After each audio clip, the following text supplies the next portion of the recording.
Queridos, vamos a abrir la palabra de Dios en la epístola de San Pablo a Filemón.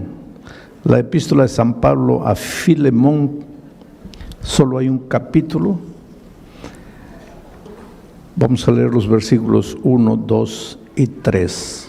Pablo, prisionero de Jesucristo, y el hermano Timoteo, al amado Filemón, colaborador nuestro, y a la amada hermana Apia, y a Arquipo, nuestro compañero de milicia, y a la iglesia que está en tu casa.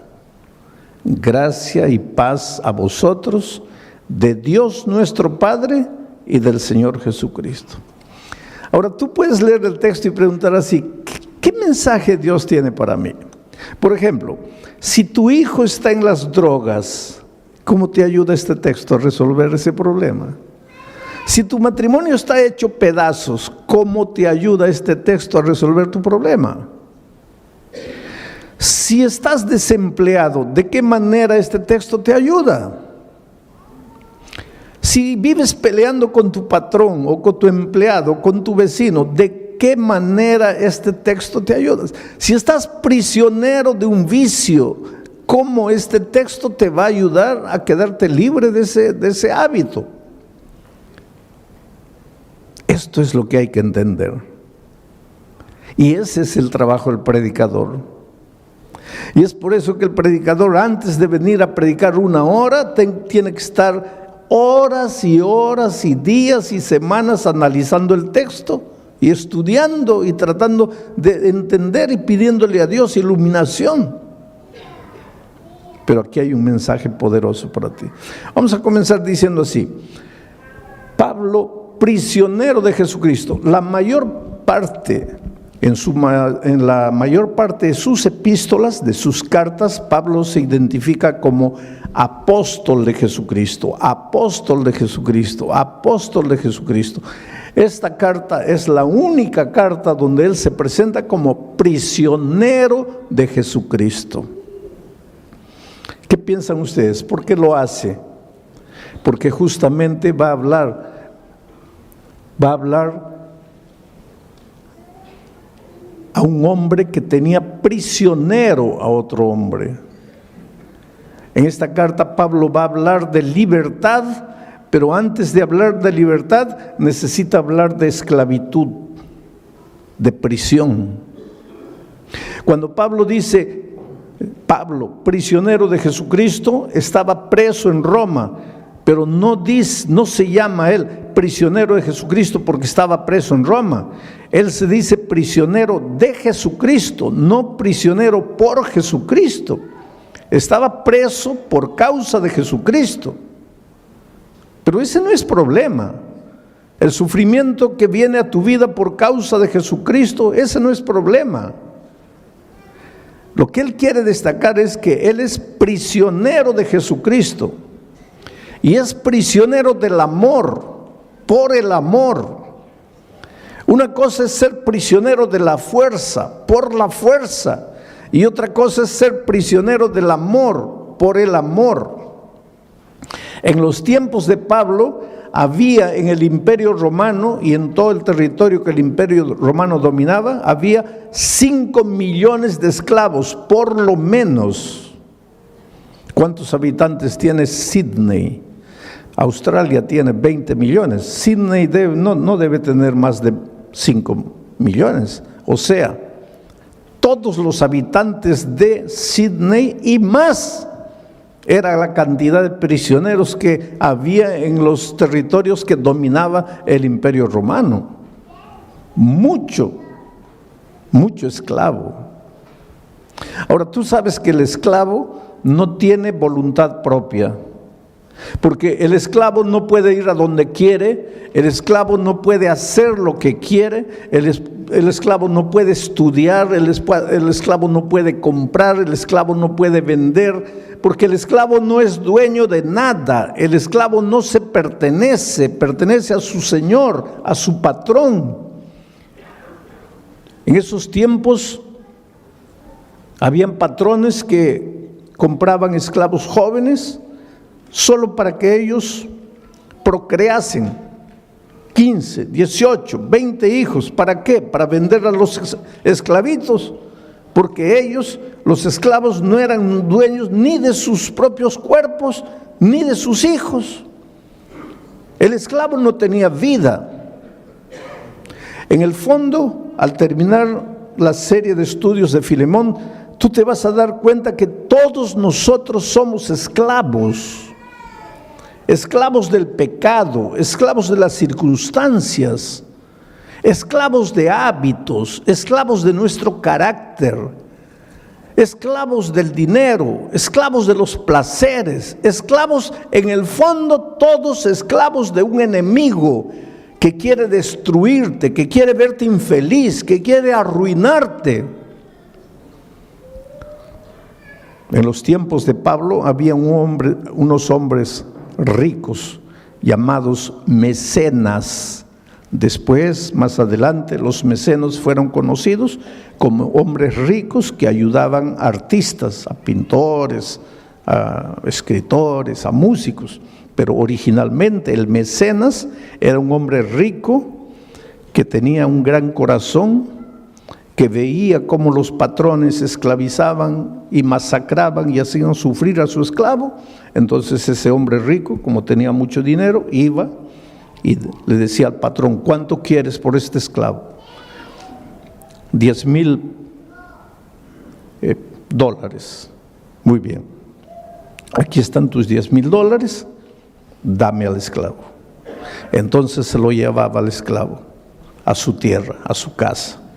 Y cuando llegaba aquí le decía: mira, te he comprado, pero ahora estás libre. ¿Cómo libre? Libre. Pero no has pagado $10,000. Sí, pero no he pagado $10,000 para esclavizarte. He pagado $10,000 para darte la libertad. Estás libre. Y ese esclavo se sentía tan comprometido, tan sensibilizado, que a veces le decía: mira, gracias, pero no quiero ser libre. Yo quiero ser tu esclavo. Y entonces el mecenas le decía: está bien, si quieres puedes quedarte en casa. Sí, pero te voy a servir. Está bien, si quieres puedes servirme, pero recuerda que lo vas a hacer por amor, no por la fuerza. Allá eras esclavo por la fuerza. Aquí, si tú quieres, puedes seguir siendo esclavo, mas ahora vas a ser esclavo por amor. Me sirves no por obligación, me sirves porque quieres, me sirves porque me amas, me sirves por gratitud, no por obligación. Entonces, en este mundo, querido, tú tienes que escoger: o ser esclavo del enemigo de las almas por la fuerza, o ser esclavo de Jesucristo por amor. Por eso Pablo se identifica aquí como esclavo de Jesucristo por amor. Y ahora tú te preguntas: pero pastor, ¿no es la misma cosa? No, no es la misma cosa. Cuando tú le entregas la vida a Jesucristo, es porque te enamoras de Él. Porque entiendes que un día tú estabas aquí en la miseria, oprimido. Queridos, esto aquí no es vida. Esto aquí no es vida. Eres esclavo de cosas, de detalles.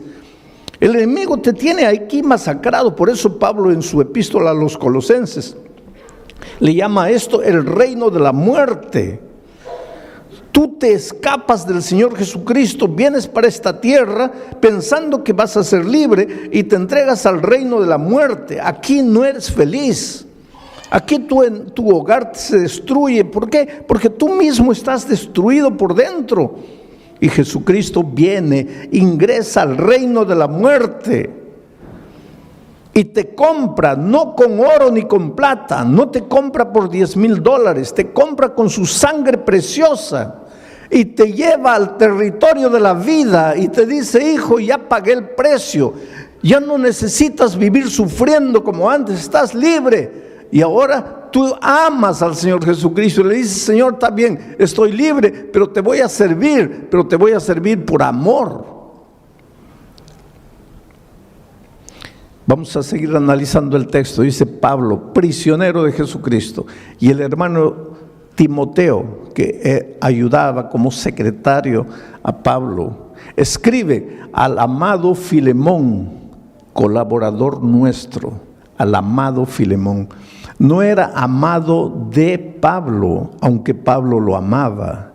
En el fondo, Filemón era amado del Señor Jesucristo, amado de Dios.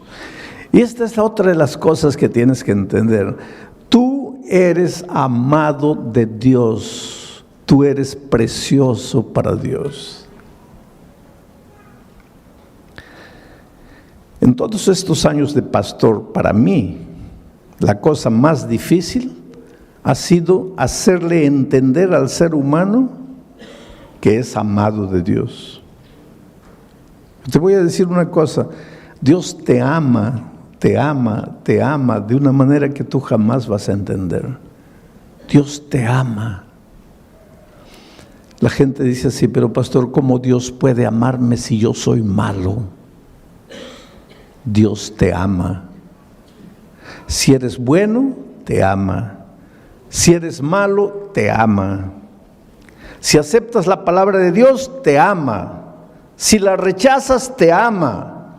Si te portas bien, te ama. Si te portas mal, te ama. Hay dos cosas que necesitas colocar en tu mente. No hay nada que puedas hacer para que Dios te ame, porque Dios ya te ama sin que hagas nada. Y hay otra verdad. No hay nada que puedas hacer para que Dios deje de amarte, porque hagas lo que hagas, Dios siempre te va a amar. El otro día un viejito, un ancianito, me dice, pastor, no diga eso. ¿Por qué? Porque si usted dice eso, los pecadores van a decir, pues si Dios me ama, entonces ¿para qué me preocupo? Ya Dios me ama. Quiere decir que yo tengo que adaptar lo que Dios dice a mi manera de pensar. No puedo. A mí humanamente, los que merecen amor son los buenos. Los malos no merecen amor. Eso es para mí como ser humano. Pero Dios es Dios. Y la Biblia dice que Dios es amor. No dice que Dios tiene amor, dice que Dios es amor. Yo creo que los seres humanos difícilmente logramos entender esto, porque para nosotros los hombres, aquí está Dios y aquí está su amor. Pero desde el punto de vista bíblico, Dios está aquí y su amor. No hay separación entre Dios y su amor. Dios es amor. Y para que entiendas bien esto, te voy a hacer una ilustración tonta, porque esta ilustración es tonta. ¿De qué está hecho este púlpito? De microfibra. ¿De qué está hecho mi traje? De tela. ¿De qué está hecho mi zapato? De cuero. ¿De qué está hecho este micrófono? De metal. Y ahora viene la pregunta tonta. ¿De qué está hecho Dios? Pues es una tontería, Dios no está hecho, Dios es Dios. Pero solo para que entiendas, y si estuviera hecho Dios, ¿de qué estaría hecho? ¿Cuál es la sustancia de su ser? ¿Cuál es la esencia de su ser? Pues Dios es amor. Por lo tanto, cuando tú dices, si te portas mal, Dios te va a dejar de amar, ¿qué tontería estás diciendo? Estás diciendo, si te portas mal, Dios va a dejar de ser amor. Dios nunca va a dejar de ser amor. Dios nunca va a dejar de amarte. Él es Dios, Él es amor. Él jamás te va a dejar de amar. Entonces, pastor, no necesito preocuparme porque ya estoy salvo. No digas eso. Porque yo te estoy hablando del amor de Dios, no te estoy hablando de la salvación. Hay mucha gente que se va a perder a pesar del amor de Dios. Porque el amor de Dios no te va a salvar. Para salvarte necesitas aceptar el amor de Dios. Y cuando tú estás aquí en el territorio de la muerte, tú no quieres a Dios. Dios te ama. ¿Acaso Dios no dice, no quiero la muerte del impío, sino que se arrepienta y regrese? Pues aquí está Dios, no quiere tu muerte. Pero si tú estás en el territorio de la muerte y no aceptas a Dios, pues te vas a morir. No porque Dios dejó de amarte, sino a pesar de que Dios te ama. Querido, nunca te preguntes, ¿dónde está Dios cuando el dolor llega a tu vida? Porque Dios está siempre en el mismo lugar. No es Dios que te deja, eres tú que deja a Dios. No es Dios que te abandona, eres tú que lo abandonas. No es Dios que se separa de ti, eres tú que te separas de Él. Dios está siempre llamando. Desde el Génesis hasta el Apocalipsis, Dios llama. En el jardín del Edén, Adán, ¿dónde estás tú? En el libro de Apocalipsis, el último capítulo, las últimas palabras, y el Espíritu y la iglesia digan, ven, y el que oiga, venga, y el que tenga sed, venga y beba del agua. Llamado, Dios llama, hijo, ven. ¿Por qué? Porque tú estás aquí, tú te has separado de Dios, tú te has venido aquí, y aquí tú puedes hacer lo que quieras para ser feliz, pero siempre vas a estar vacío. Llega la noche, no puedes dormir, tienes ganas de llorar, no sabes por qué.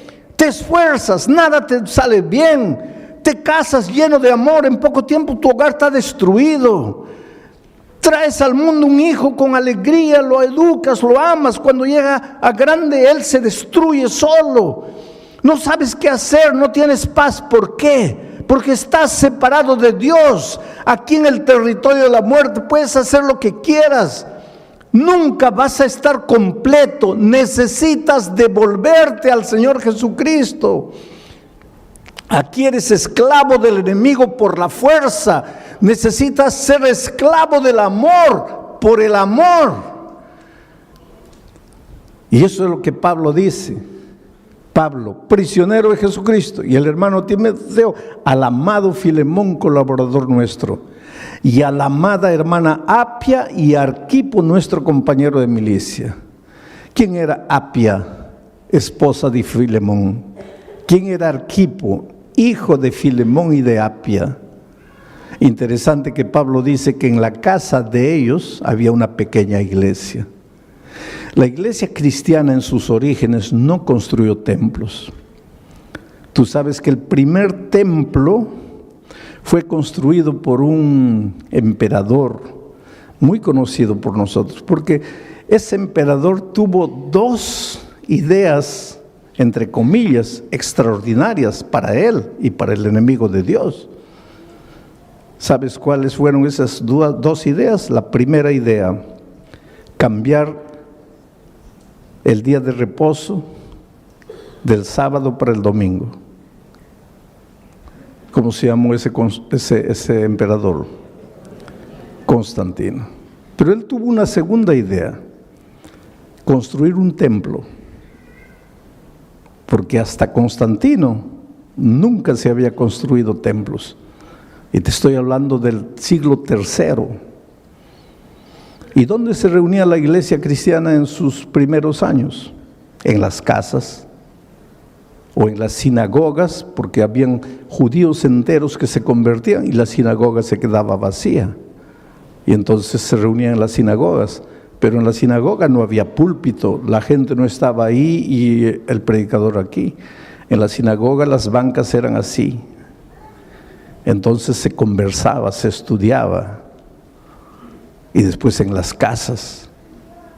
Y en la casa de Filemón estaba su esposa Apia, su hijo Arquipo, y ellos se reunían en la casa para estudiar la palabra de Dios, invitaban a sus vecinos, y entonces esa familia de 3 ya tenían 4, 8, 10 estudiando la palabra de Dios, y cuando ya se hacía un grupo que no cabía en la sala, entonces se dividía el grupo y se abría en otra casa, y cuando se llegaban a 12, se dividían y se iban a otra casa y la iglesia se multiplicaba de esa manera. Pero entonces Constantino inventó el templo.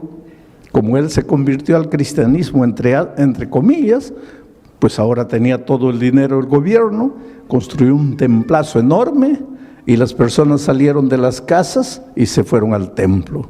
Y ahí entró el problema. Se acostumbraron a quedarse sentadas oyendo a un hombre y desapareció la vida de la iglesia.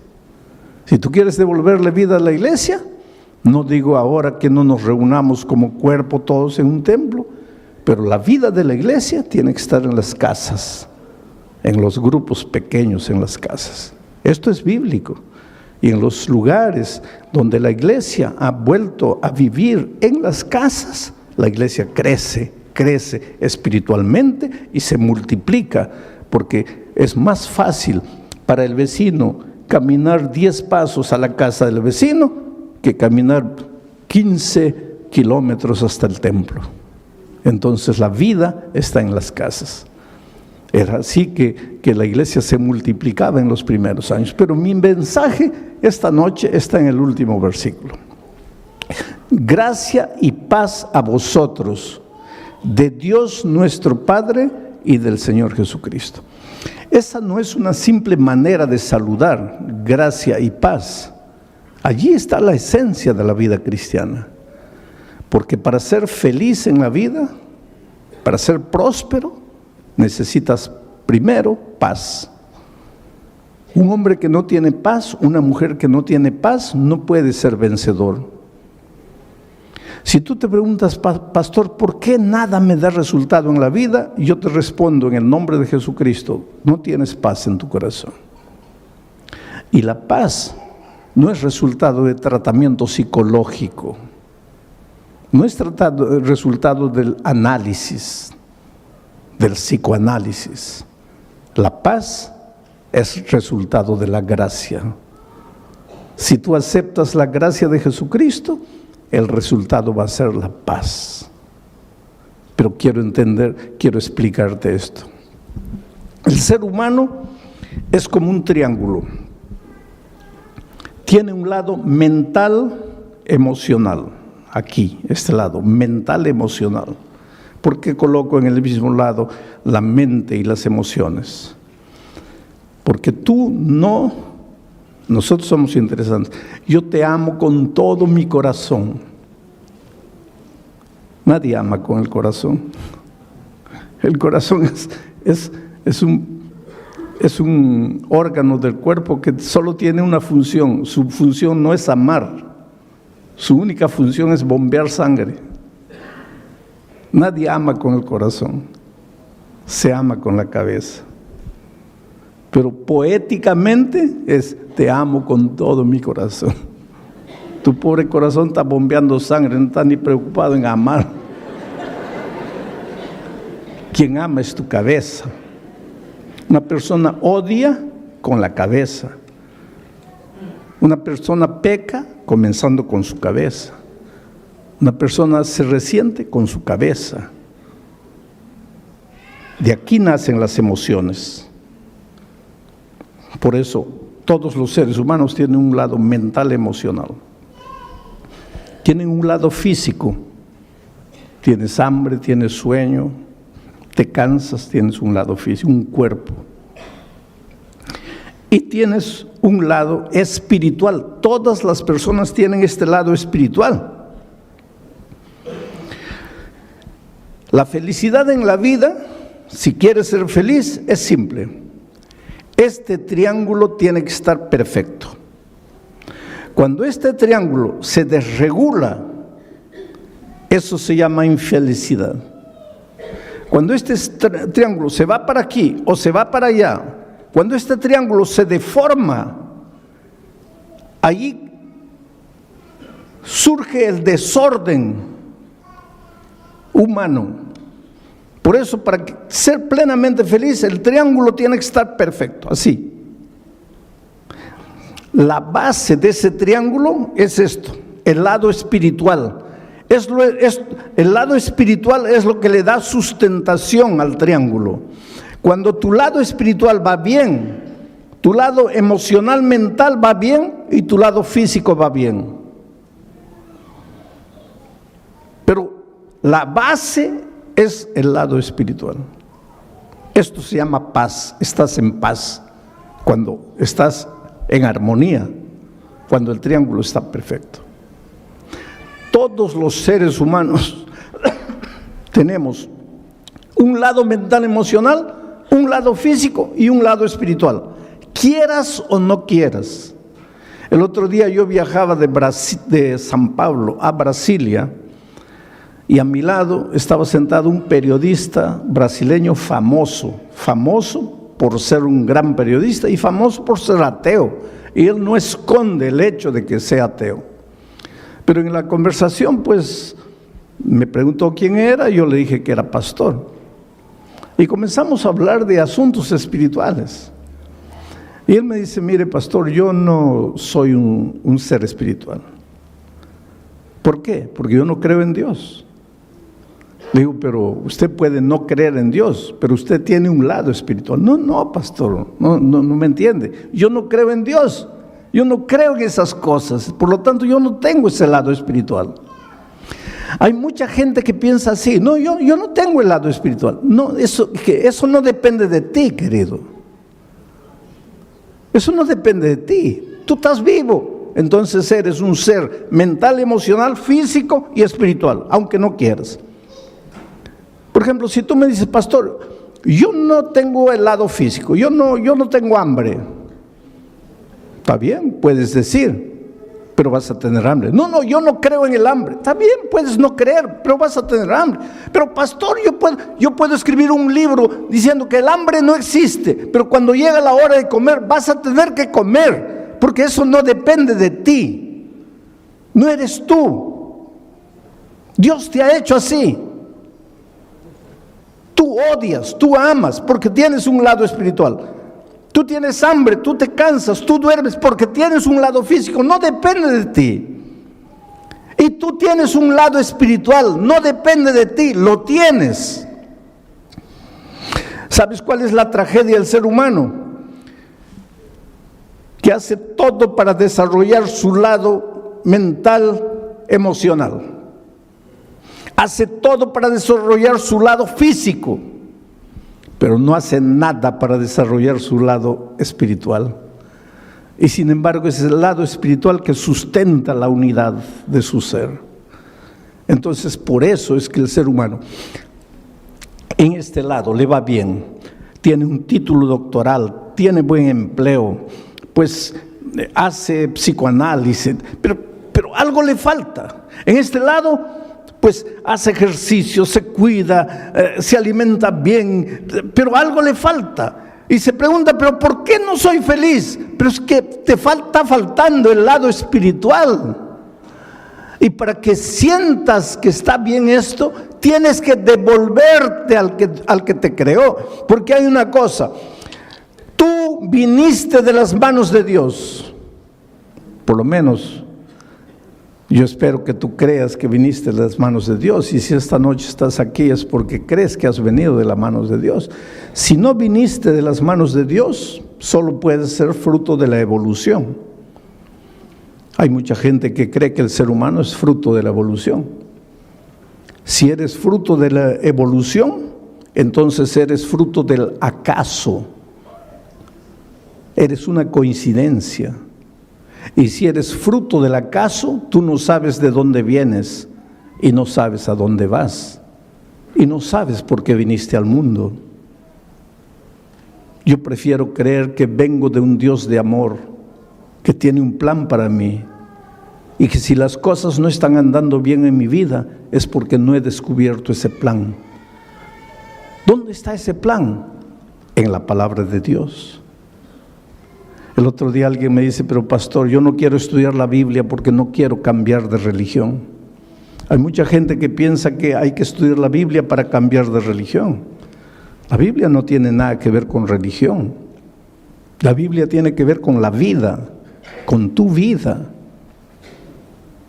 Por eso Pablo, cuando empieza su carta, dice, te deseo paz, pero nunca vas a tener paz si primero no tienes gracia?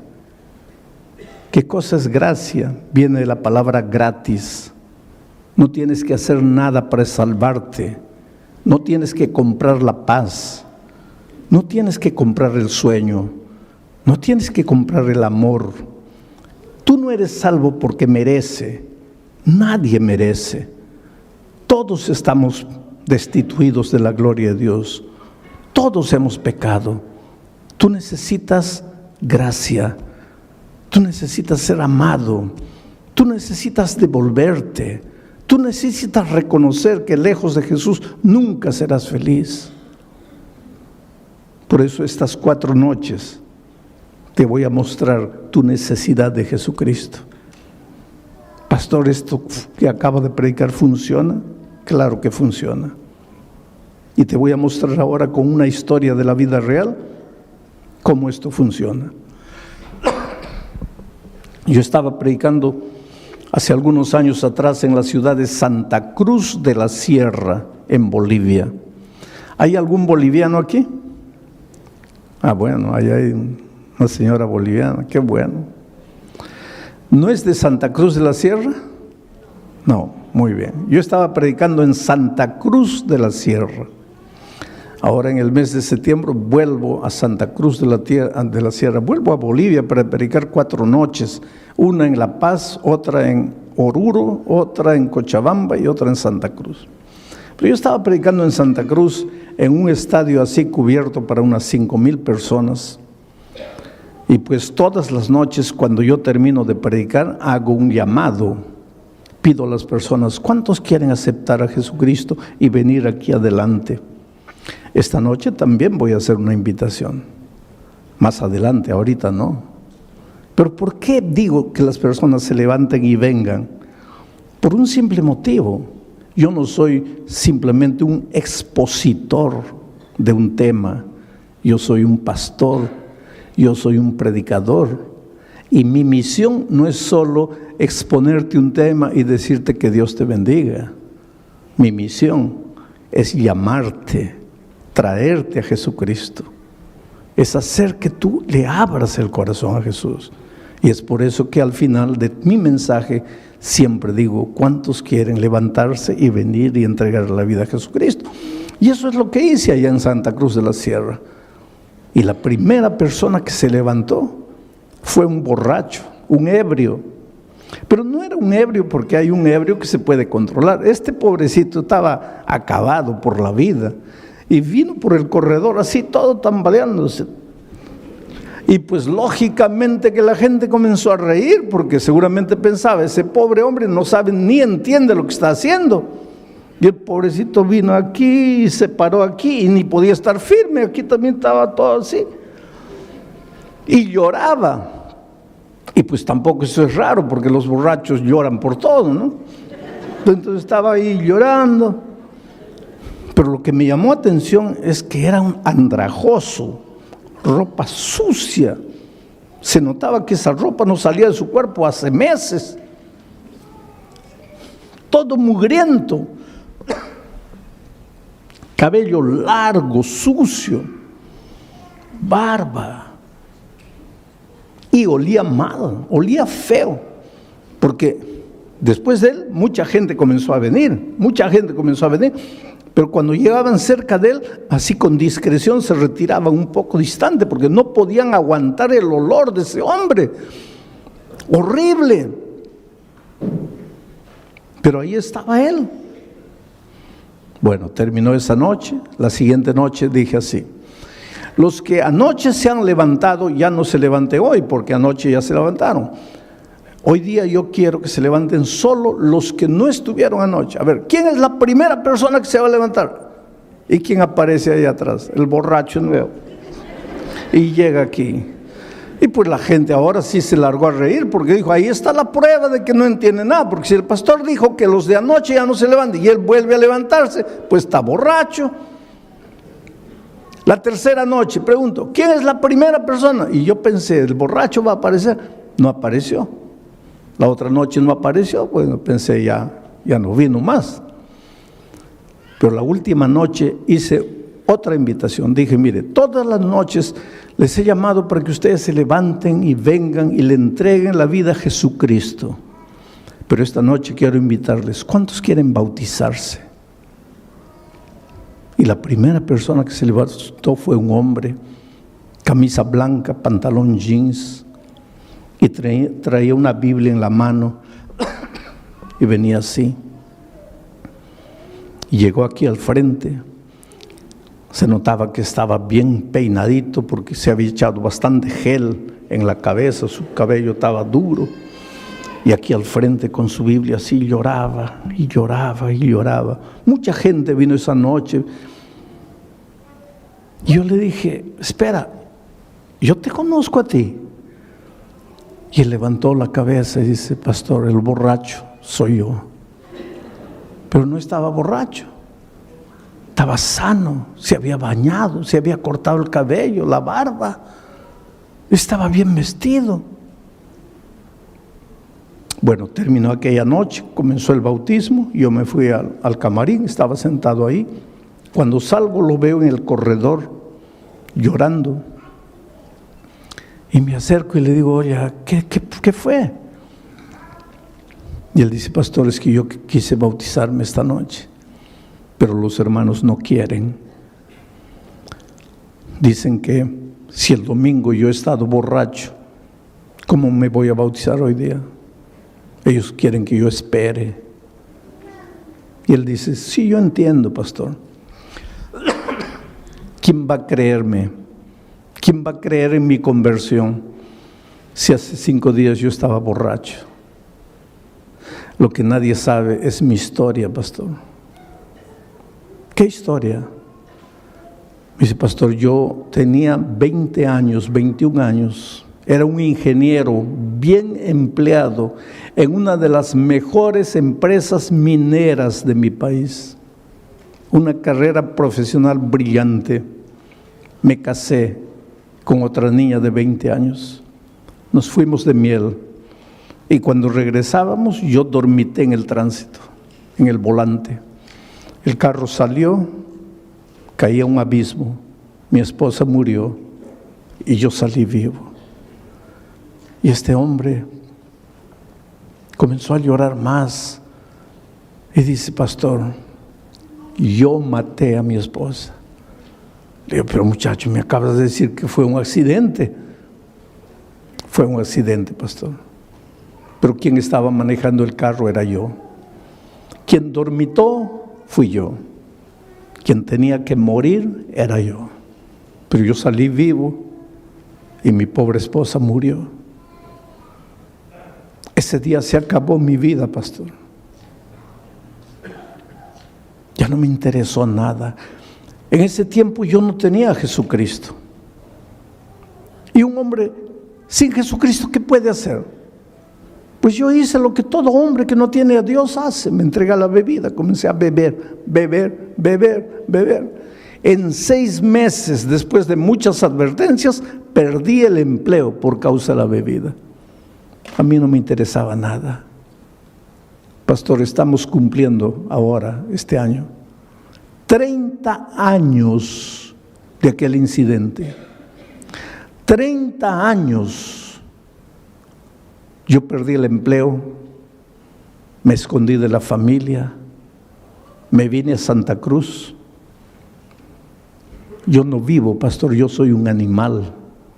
Yo nunca me baño, yo nunca me cambio de ropa.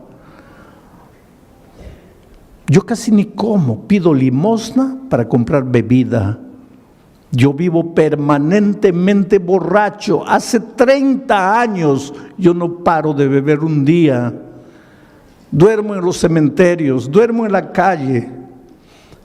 Y el domingo, ¿sabe por qué entré? No, yo no quería escuchar palabra de Dios. Yo entré porque estaba lloviznando.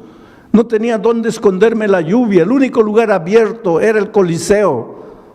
Entré, me senté allá atrás. Yo estaba borracho, totalmente borracho. Pero yo me di cuenta de todo y yo entendí todo lo que usted predicó. ¿Cómo entendiste? Pastor, cuando usted dijo así, Esta noche solo tienes dos caminos. El primer camino es levantarte y volver a la casa y continuar viviendo la vida que has vivido hasta hoy. Pastor, ese camino para mí no existía. Yo me iba a levantar para volver a qué casa si yo no tenía casa. Para continuar viviendo la vida. ¿Qué vida si yo no tenía vida? Por lo tanto, ese primer camino no existía para mí. Ahí usted dijo, hay un segundo camino. Levantarte y venir aquí y entregarle la vida a Jesús. Pastor, es verdad que yo estaba borracho. Mi mente oscurecida por el alcohol. Yo sentí cuando la gente se rió de mí. Pero ese era mi único camino. Yo estaba perdido. Yo era un animal. En mi dolor yo me daba cuenta de lo que pasaba. Y yo entendí que solo Jesús podría hacer algo por mí. Por eso me levanté. Por eso vine, tambaleando, pero vine. Y la segunda noche, usted piensa que no entendí, que usted dijo, ya no vengan los de la otra noche. Entendí. Pero yo vine, ¿sabe por qué? Porque la primera noche, después de venir aquí adelante, yo salí y volví a beber. Y por eso la segunda noche, cuando usted invitó de nuevo, yo dije, mi decisión de anoche no sirvió porque yo caí de nuevo. Por eso me levanté. Pero esa noche, pastor, salí y ya no bebí. Y la tercera noche ya no bebí. Y la cuarta noche, cuando usted dijo, Dios te ama, yo levanté los ojos al cielo y pregunté, ¿cómo Dios puede amarme? ¿Quién soy yo para que me ame? Yo no valgo nada, yo soy basura. ¿Cómo puede Dios amarme? Pero creí en el amor de Dios. Y vine la siguiente noche, y vine la otra noche. Y hoy día cuando usted dijo, ¿cuántos quieren bautizarse? Yo vine, pero no me dejaron bautizar. Y había un hombre que estaba ahí, escuchando todo, y vino y lo abrazó y le dice, hermano, perdóname.